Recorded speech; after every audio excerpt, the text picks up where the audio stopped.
బాబూజీ మహారాజ్, చూడు, దేవాలయానికి వెళ్ళు, మరెక్కడికైనా వెళ్ళు, ఈశ్వరుడి దగ్గరికే వెళ్ళు.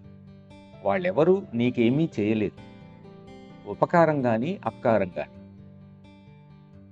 ఏమైనా చేస్తారని చెప్పే వారి మాటలు ఒట్టి బూటకం.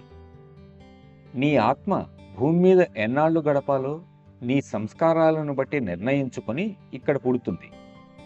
మళ్ళీ ఇక్కడకు వచ్చిన తరువాత చేసే పనుల వల్ల ఏర్పడ్డ సంస్కారాల కోసం మళ్ళీ పుడుతుంది.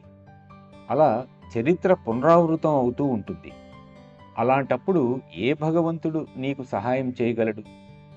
గురువు ఒక్కరే ఈ వలయం నుంచి నిన్ను బయటపడవేయగలరు.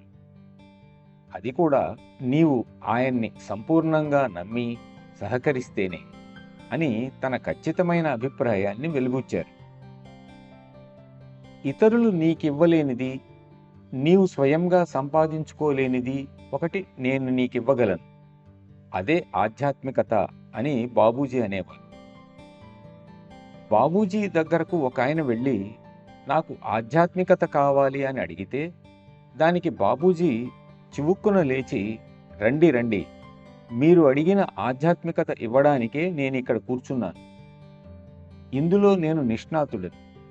ఇక్కడ మీరు ఏది కావాలన్నా అది అవగలరు అని సంతోషంతో అనేవారు. కాబట్టి మాస్టర్ యొక్క మనసు తెలుసుకుని మనం అడిగితే వారు సంతోషంగా ఇచ్చింది మనకు అన్ని విధాలా ప్రయోజనకారిగా ఉంటుంది.